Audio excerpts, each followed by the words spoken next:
It's really good to take the Lord's Supper together and sing together as we have, and pray together as we have. I think that last song was especially appropriate to what we want to talk about today. Have you ever seen the child's story, or read the child's story, The Emperor's New Clothes? I don't know if that's still popular or not, if that was just of past generations. But anyway, it's quite a story about a particularly vain, pompous emperor who loved the finest clothes, and a couple of hucksters and shysters found out about that, so they came to town, and they claimed that they had the most expensive and most extraordinary cloth from which they would make clothes that could only be seen by people who were smart and wise. And so they convinced the emperor this would be a great idea. And so what they did was they took a bunch of money from him to buy materials, but they didn't really buy anything. They pocketed the money, and they got their looms out and pretended to be working with imaginary cloth. And when the king sent somebody to check on him, he looked over there, didn't see anything, and he remembered how that this would only be seen by wise people, and he was too ashamed to admit that he didn't see it. So he went back, told the king, all things are going great. They told him what it looked like, and so he told the king what they told him. And by the time the king got a hold of it, and he realized he didn't see it either, he was too ashamed to admit it. So they fitted him for these clothes, and they walked behind him holding a train that didn't exist. And he went through the town. And everybody had heard about these clothes that were only seen by the wise, and nobody wanted to say, well, I don't see anything. So they all began to say, oh, wonderful, this is great, the most beautiful thing we've ever seen, until a little child spoke up, as children will, and said, that fellow doesn't have any clothes on. And it sort of broke the spell. And there's a famous moral to all of that, which is that you've got to be real and don't be maneuvered by popular opinion. Don't be afraid to criticize something or someone, because perceived wisdom of the masses is that they are important and they're right. I don't know if we teach that to our kids anymore, but boy, I think it is really useful today. We live in a time in which the most obvious common sense things are now considered to be hate speech if you say them. If you've been to the doctor lately, maybe you've had this experience. I have. They used to have all these forms that you fill out. Most of them now are on computer. And you may not notice because the print's pretty tight, but under it has name, and then under gender it has male or female. A couple of years ago when the COVID thing came through, I went down to the Dock in the Box over there in McCullough, and didn't feel great that day. Wound up I had COVID. Got their little device and was trying to fill out this very tiresome form that I'm sure has some purpose, and I'm telling you, they had a drop-down box. There must have been 25 genders. Yeah. I saw not too long ago some young woman, this was just to interview somebody, was going on a college campus, and said, how many genders do you think they are? And this young college student said, oh, I don't know, it's just maybe an endless number. She's got a driver's license. She's in college. Well, she's been educated by the world. And we're all supposed to nod our head and go along with the nonsense. I want to think with you today about an unpleasant subject, in part because this was a requested lesson. It's something that we've dealt with before. But it is something that we're bombarded with on every side, and I'm convinced is going to eventually come to a head, and we're going to either see some real changes in a good direction, or we're going to pay a price. But we live in a world where people all pretend they see the emperor's clothes. This is an article from a couple of years ago. New California law allows jail time for using the wrong gender pronoun. You see a man pretending to be a woman and you don't call him as if he were a woman, we put you in jail. It gets a lot worse than that. Here's an article, jury rules against dad trying to save his 7-year-old son from gender transition. A jury in Dallas, Texas, not Berkeley, Dallas, Texas, has ruled against this man, the father, who is trying to protect his 7-year-old son, James, from chemical castration via a gender transition. This means James' mother, Dr. Ann somebody, will be able to continue, quote, transitioning him into a girl, and now has full authority to start him on puberty blockers and eventually cross-sex hormones. The jury's decision likely means that Mr. Younger will be required to affirm James as a girl. Despite his religious and moral objections, he will be forced to take a class on transgenderism. 11 of the 12 jurors decided not to grant Mr. Younger's sole managing conservatorship of his 2 twin boys. And it goes on. And that story's been multiplied over and over again. People have lost their minds. But I tell you what, you try to find a politician in America of any standing who will speak out against it. I don't care what party they are. Go to school, go to college, go to any university. Where is the professor that will stand up against it? All of those who are in positions, have you seen the outfit that in the administration today? Some of these transvestites they've got running these various departments. It's a horror show. We are Sodom and Gomorrah. And there's tremendous pressure put on people to say, well, you know, maybe that's right, maybe that's just another way of looking at things. There's a book, and I've shared this with some of you before, written by, he's a member of the church, a guy named Nicolosi, he's a doctor.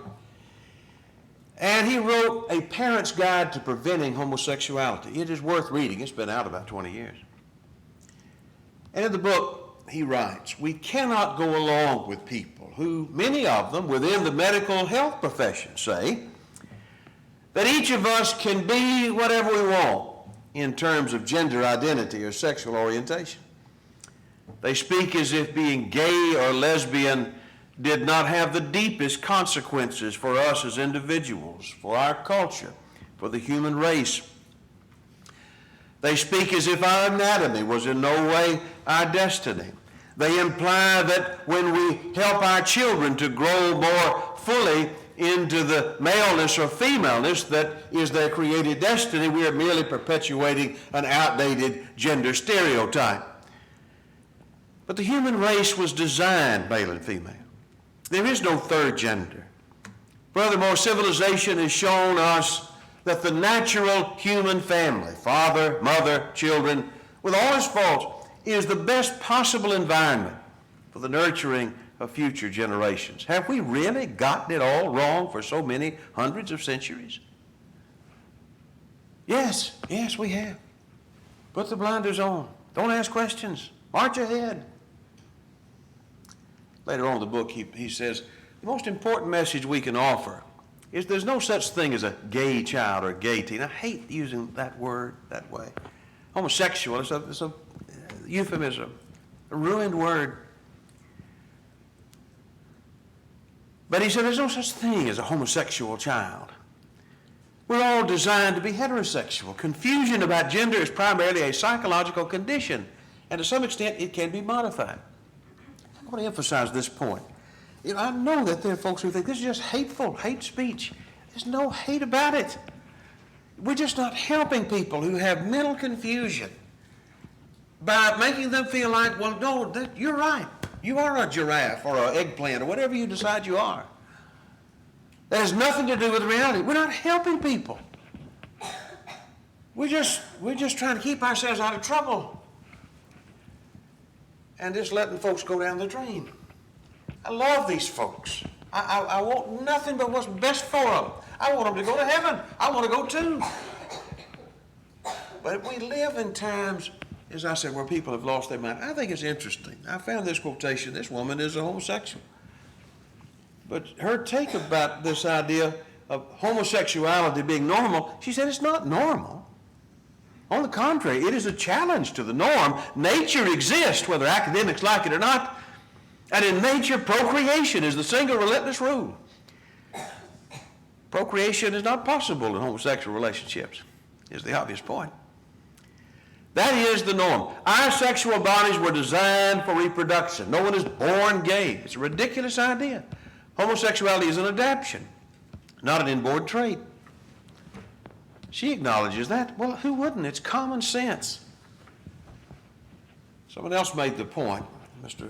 Whitehead, a doctor who wrote a book called My Genes Made Me Do It, he wrote, identical twins have identical genes. If homosexuality was a biological condition produced inescapably by the gene, such as eye color, then if one identical twin was homosexual, in 100% of the cases his brother would be too. But we know that only about 38% of the time is the identical twin statistically homosexual. If one twin is homosexual, the other usually, overwhelmingly, is not. But facts don't matter today, even the most obvious ones. And whether it's from the science community, and if there's one thing the last several years has taught us, is that a whole lot of what's put up as science is politics. I think however you cut it, I think it's hard to argue with that. And the universities and higher education, Hollywood, which has, been very vocal about this and been working 24/7 to try to normalize homosexuality in our culture. And strangely enough, the religious community. And there are churches that will tell you, you don't have to give up Jesus to be a homosexual, which is as nonsensical as saying you don't have to give up stealing, or you don't have to give up lying, or any other thing that God plainly condemns. But I tell you what, it's had its effect. It's had its effect, and we know this. And you can look at statistics, you can listen. The most frightening thing to me is to listen to young people when they interview these folks on the college campuses. They've not been trained in this book. And so there's sort of a vacuum there. The parents have their morality, but they hadn't talked about it much. And then they just let the world train them, and boy, they do. And within one generation, you have this great shift. And now people look and they say, well, sure, of course. We don't want to be discriminatory. The NAACP, which is another political organization, but they came out several years ago and said it's just exactly like racial discrimination. That racial discrimination and discriminating on the basis of behavior are just the same. No, they're not, and they never will be. Institutions, we just went through, I guess what now is going to become an annual rite of suffering, Pride Month now, where we hear every major corporation in the country make sure that you know which side they're on. They wave the flag for homosexuality. And it just is a good reminder of the fact they do that not because they care at all. They have nothing. They don't care about anything but money. But they've decided that the money's on that side, and that ought to tell you something. So we could spend the whole time on the bad news, but what I would like to do, and the purpose of this, is to talk to the folks that I'm able to speak to, and those that will listen, and to remind you that there is an unchanging truth. Men come and go, and their fads come and go, and their morals come and go, and guess what? They don't work. And then you've got a generation of ruined people, and then from the rubble of that society another is born, and then men get proud, and again they try their own way. But I tell you, God has spoken to us about this 1 Corinthians 6, we may read this again before we're done, but in verse 9, Paul writes to the Christians in Corinth, a famously, infamously immoral city. I don't know that it's that much worse than some of the towns in America, by the way, but it was known as a place where the works of the flesh were proudly displayed. And what he said to them, to the Christians there, is that you must not be deceived, that wicked people will not inherit the kingdom of God. I don't want you as a Christian to have any confusion in your mind as if the laws of morality were up for a vote or they're changeable and evolutionary. They are static. They are true. There are things that are wrong, and they were wrong yesterday, and they'll be wrong 100 years from now.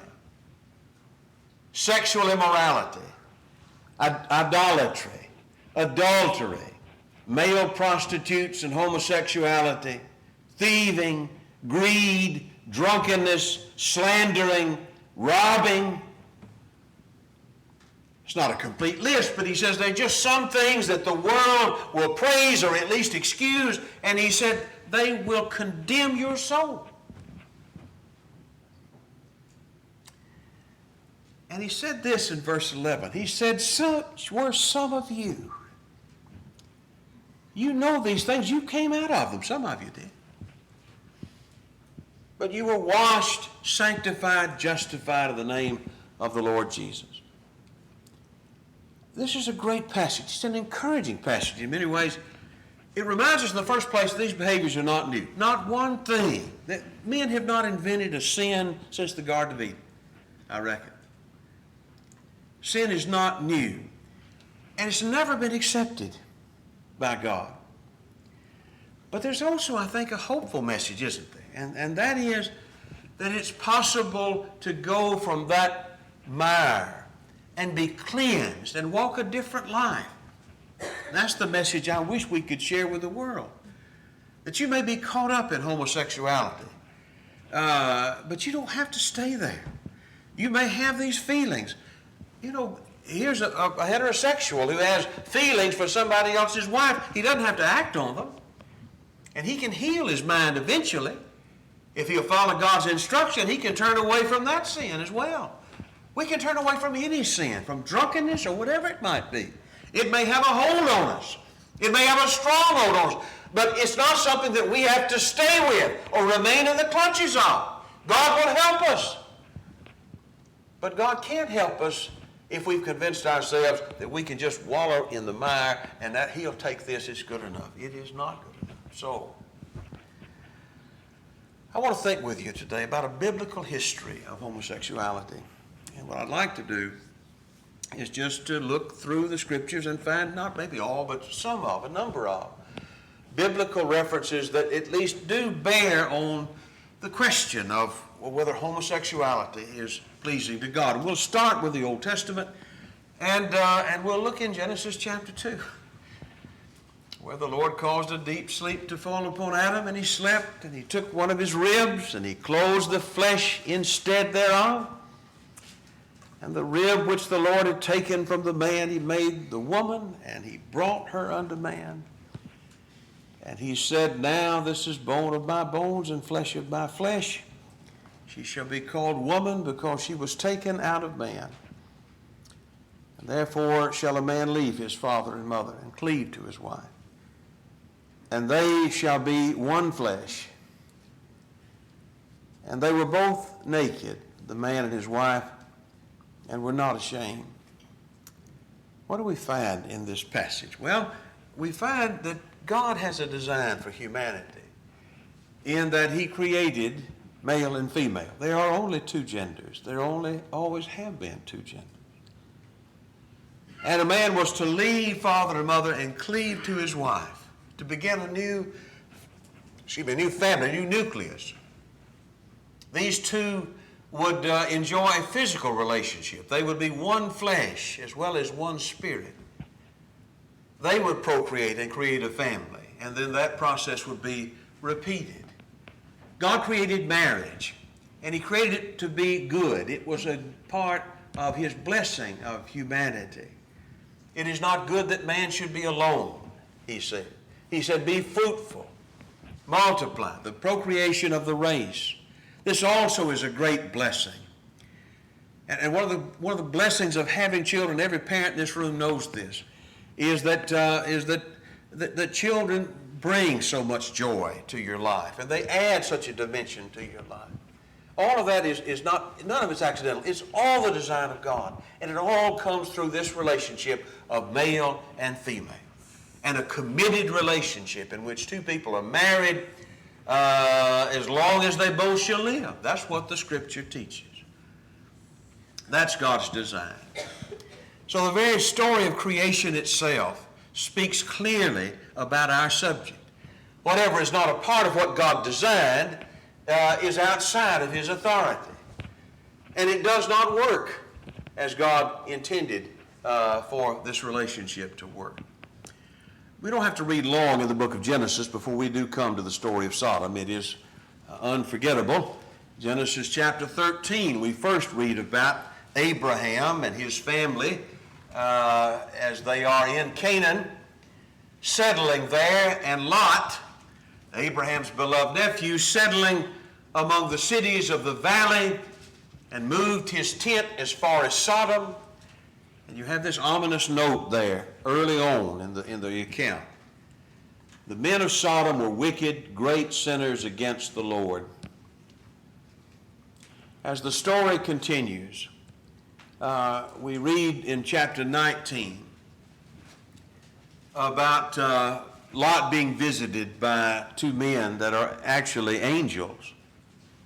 And they've come as God has sent them in order to give the city an opportunity to show whether it's truly evil, one last chance, as it were, or are they redeemable. Lot finds these men he doesn't know or realize, I think, who they are. They're just going to sleep in the street. No, don't do that. This is not the kind of place you want to sleep in the street. You come home with me. And so he brings them home. But in 1904, all the men of Sodom and its outskirts, both young and old, surrounded the house. And they called out to Lot and they asked, where are the men who came to visit you tonight? Bring them out to us so that we can have sex with them. Lot went outside to them and shut the door behind him and said, I urge you, my brothers, do not such a wicked thing. I used to read this story as a young Bible student, and I'd wonder, how in the world could any group of civilized people get to the point where these kinds of predators have charge and just roam around without any kind of restraint? I don't wonder about that anymore. I have seen it happen.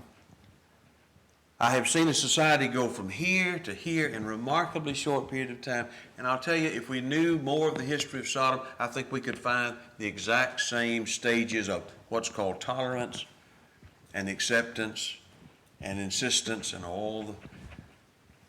They weren't created this way, but they got this way. Jude in the New Testament writes about this occasion. And he, reflecting, made this point. Likewise, Sodom and Gomorrah, the cities near them, committed sexual sin and pursued homosexual activities, and they serve as an example of the punishment of eternal fire. In 2 Peter and Jude are very similar in what they cover. And likewise, Peter writes about the condemnation of the cities of Sodom and Gomorrah. He destroyed them by burning them to ashes, making them an example to ungodly people of what is going to happen to them. And he rescued Lot, a righteous man, who was greatly distressed by the immoral conduct of lawless people. And as long as that righteous man lived among them, day after day, he was being tortured by his righteous soul, in his righteous soul, I should say, by what he saw and heard in their lawless actions. It was a great grief to Lot to see the wickedness around him. Maybe you can relate to that. But what Peter said was, it's an example for all to see. I heard something really interesting here not too long ago. I heard a man lecture. He was an archaeologist and a reverent man, a Bible believer. And he had done a lot of work in the area south and southeast of the Dead Sea. And he felt like the archaeologists for a number of years had actually found, at least in part, the ruins of the 5 cities that were destroyed around the south end of the Dead Sea, Sodom and Gomorrah and the other cities there. And I won't try to recreate his lecture, but he made some really interesting points along that line. These pictures are pretty small, but he made 2 or 3 points that stuck with me. He said in the first place, he said they found the burn layers of several of these cities along the plain. What was interesting about it was, unlike places like Jericho, where you can find the destruction, and then after a period of years there was rebuilding, he said none of these cities was ever rebuilt. There was a destruction that took place, and that ended them to this day. In the second place, what he found interesting was that it wasn't just the cities that were destroyed, but they also found cemeteries nearby belonging to the cities, and they likewise had a layer of ash. And he said, you just don't generally find that. You know, marauders don't come along and burn the cemetery. And he said something else that was highly interesting was they had what he called these sulfur balls. That's in this little picture down here, and you can't see it very well. But it's these balls of sulfur. Now he said they didn't find them in the ruins of the city. Where they found them were in the areas that used to be covered by water. He said as if these sulfur balls came from the sky. And the ones that landed in the water, of course, then they would have cooled and they would have been preserved. And the rest, I thought, well, that sounds familiar. My point is that I think that the ruins of Sodom still speak to those who hear it. But you're not going to read about this on CNN or NPR. You're going to hear a different message there. But for those who will hear, God's judgment about Sodom still speaks. It's not just in the period of the patriarchs, in the law also. And our time is running short, but let me at least begin. Reading the law, you can get a clear view of the view of God toward this behavior. Nothing new about homosexuality. It wasn't invented in the 1970s. It's been around a long time. And so here's Moses given the law 1,400 years before Christ, and he writes, you shall not lie with a male as with a woman. It is an abomination. You shall not lie with any animal, and so make yourself unclean with it. Neither shall any woman give herself to an animal to lie with it. It is perversion. That's in Leviticus 18. In Leviticus chapter 20, if a man lies with a male as with a woman, both of them have committed an abomination. They shall surely be put to death. Their blood is upon them. If a man takes a woman and her mother also, it is depravity. He and they shall be burned with fire, that there may be no depravity among you. If a man lies with an animal, he shall surely be put to death. You shall kill the animal. So the law of Moses was rather graphic and specific and dogmatic about what was to be done with those who engaged in this behavior. Deuteronomy chapter 23 and verse 17. None of the daughters of Israel shall be a cult prostitute. None of the sons of Israel shall be a cult prostitute. You shall not bring the fee of a prostitute or the wages of a dog into the house of the Lord your God in payment for any vow. For both of these are an abomination to the Lord your God. Did Moses have to tell them that? Well, we were talking in our Bible class today. They were headed to Canaan, where everything and anything went. Yes, you got to tell them. You got to tell them specifically and plainly. That may be my excuse for talking today so graphically to folks who I have confidence in. But I would say to you, the world in which we live will make the most wicked things seem like normal and good. Now, what he told these folks was, he said there are some cult prostitutes. That's a different kind of thing here. This is sacred, quote unquote, religious prostitution. Committing fornication is somehow an act of worship. Now that's twisted, isn't it? Not too much more twisted than we see today, by the way. But these last expressions here, in verse 18, prostitute and dog, I think that that term dog is a euphemism, if I understand it. He's not talking about a literal animal there. But I think he's talking, as Mr. Strong says, about a male prostitute.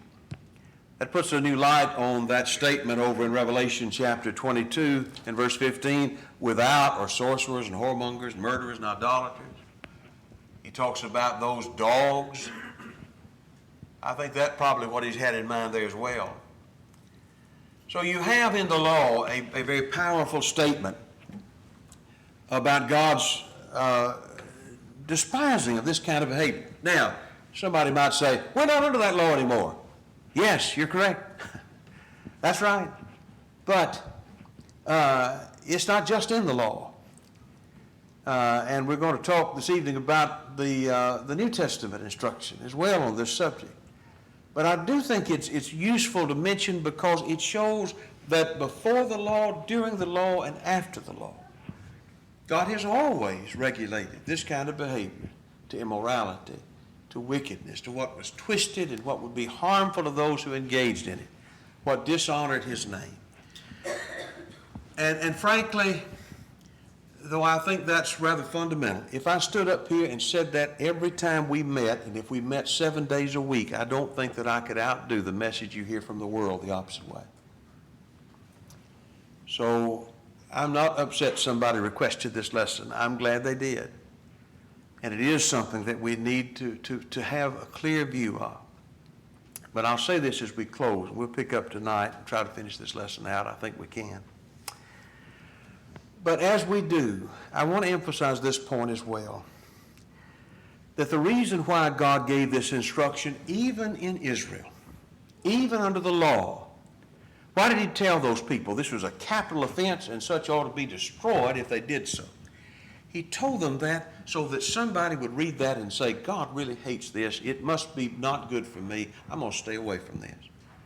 God does not want, and never has wanted, to destroy people. He wants to save us. If anybody understands that, it's us. We live in the age where we can see the cross. The Lord loves you. He loves all people. He loves those, even those who are caught up in sin. What he wants us to do is to turn from it, to avoid it, and to see it just as he sees it. So we'll stop there today. Please get out your songbooks and turn to the number that's been selected. If it be your desire this morning to obey the gospel, whatever the sin is in our life, we say we're tired of it, we're sick of it. It's a dead-end road, we want no more of it. We want to be right with God. We want to walk in a different way, in the way that the Creator designed for us. You can start that walk today. You can come in repentance. You can confess the name of Jesus. You can be baptized into Christ.